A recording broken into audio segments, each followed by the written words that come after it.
ज्ञान मोटरसाइकल वर्कसपमा तपाईलाई स्वागत छ। हामीसँग आइसकेको छ केटीएम 200। हामीले फुल इन्जिन खोलिसकेका छ, फिट गर्दैछ, तपाईहरु देख्न सक्नुहुन्छ। यहाँ हामी सबै जेनुन सामान हाल्दैछौँ। मोटुलको सिन्थेटिक पनि हाल्छ मोबिल। तपाईहरु एनएस केटीएम बनाइराख्नु भएको छ भने मोटुलको सिन्थेटिक हाल्नु होला। त्यसरी हामीले सबै रेडी पारेर राखिसकेको छ। फिटिङ हुँदैछ, हाम्रो मिस्त्री साहब फिटिङ गर्दैछ एकदम खतरा पाराले। तपाईहरु फुल भिडियो हेर्दै गर्नु होला।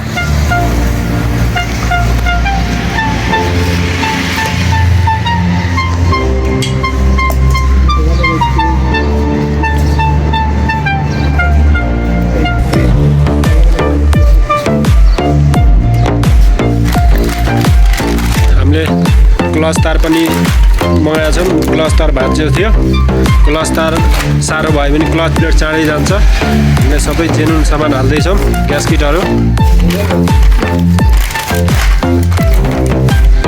क्लच तारको पार्ट नम्बर हो यो।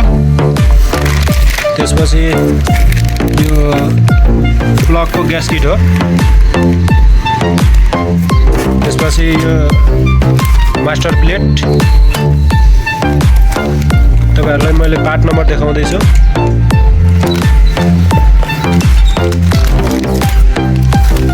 यो पनि मास्टर प्लेटै हो। यो प्रेसर प्लेट।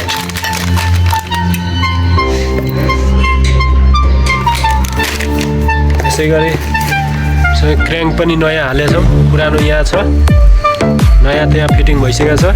त्यसै गरी हामीले क्लच मेन फिमेल हाल्दैछौँ। सबैको पार्ट नम्बर देखाउँदैछु, कुन कुन पार्ट नम्बर हुन्छ केटीएम डुकमा, एनएसमा। बजाजको सामान लाग्छ एनएसको केटीएम डुकमा। तपाईहरु भिडियो हेरेर पनि किन्न सक्नुहुन्छ, फिटिङ गर्न सक्नुहुन्छ।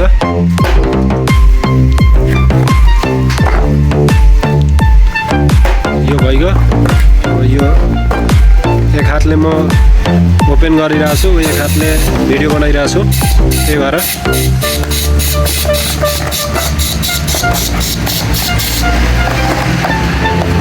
मेरो नङ अलि ठुलो छ, त्यही भएर ब्लेडको काम गर्छ। यस्तो आउँछ छुट्टा छुट्टै। यसको पार्ट नम्बर चाहिँ यो हो।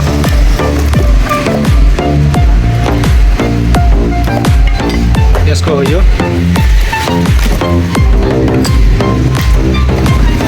यो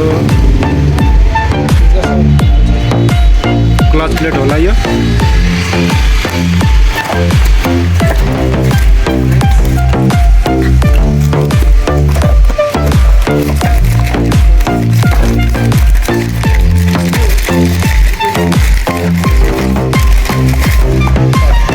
क्लच प्लेट खासमा यो भिजेको आउनुपर्ने हो, तर यो सुखा रहेछ।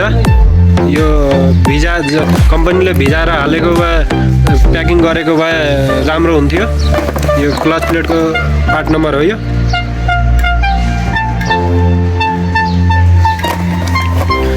अब यसलाई हामी मोबिलमा राख्छौँ, नयाँ मोबिलमा भिजाउनलाई। त्यहाँ हामी सिमहरू सबै मिलाएर राखिसकेको छ। क्लचको बेयरिङ ढक थियो, क्लचको बेयरिङ पनि हामी हाल्दैछौँ।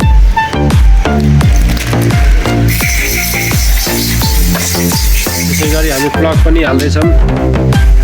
यसमा लोकल सामान भनेको केही पनि छैन, हामी सबै जेनुन हाल्दैछौँ। हाम्रो मिस्त्री साहब गर्दै हुनुहुन्छ त्यहाँ फिटिङ, एकदम चिल पारामा, एकदम खतरा तरिकाले फिटिङ हुँदैछ।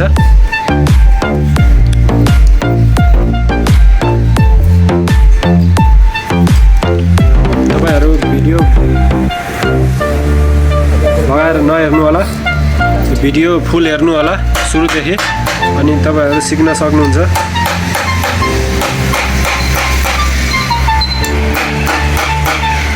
जहिले पनि प्लास्टिकको हतौडीले ठोक्नु होला तपाईहरु फलामको हतौडी युज नगर्नु होला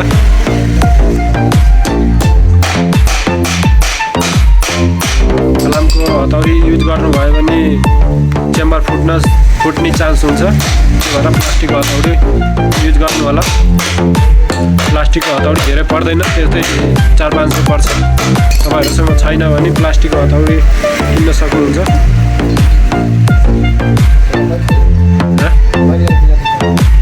अरे तू उल्टे फिट का लाउन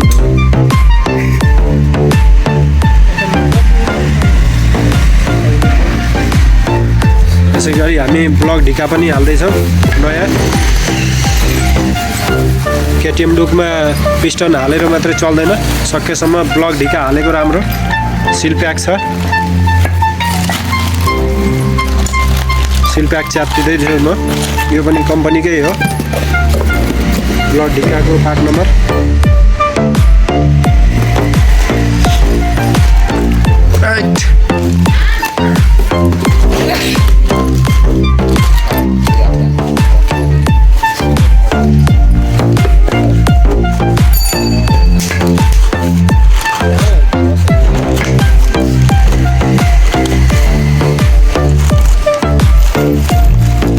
हातले भिडियो बनाइरहेको छु त्यही भएर मलाई गाह्रो भइरहेछ प्याकिङ च्यात्न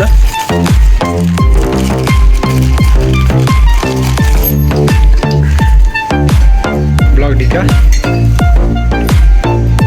केटीएम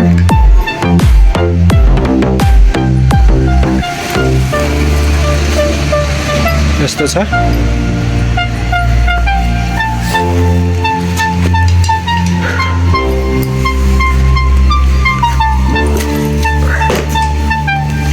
तपाईहरुलाई म देखाउँदैछु हाम्रो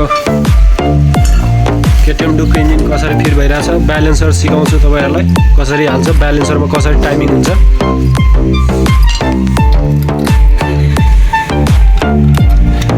नट कहाँ लाग्छ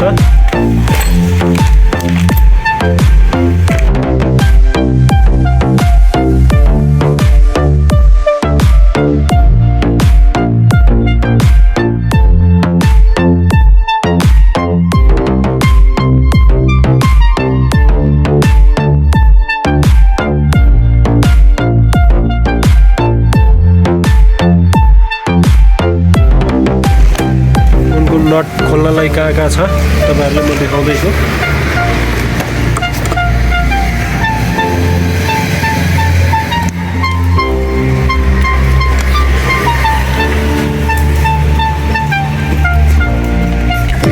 यसमा टोटल म्याग्नेट साइडमा चेम्बरमा 4वटा नट हुन्छ 4वटा हुन्छ हैन 4वटा हुन्छ 4वटा खोल्नु होला म्याग्नेट साइडको चेम्बर खोल्नलाई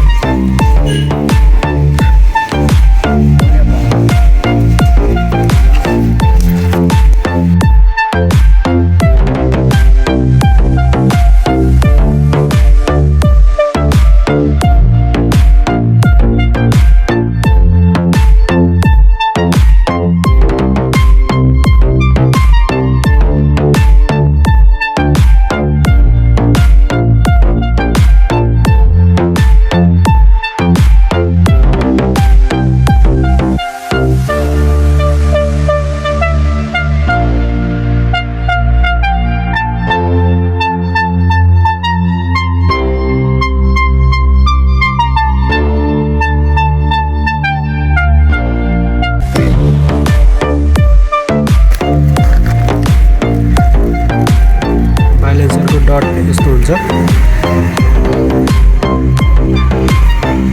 यो हेरेर ब्यालेन्स मिलाउन सक्नुहुन्छ टाइमिङ एनएसमा यस्तो हुन्छ वासर एउटा हुन्छ त्यसपछि माथिबाट नट हुन्छ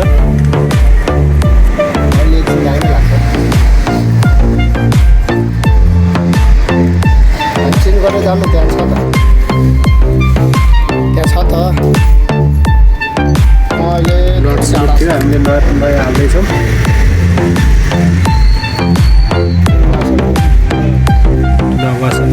वासर हुँदैन यसमा हजुर भोलि आउँछु होला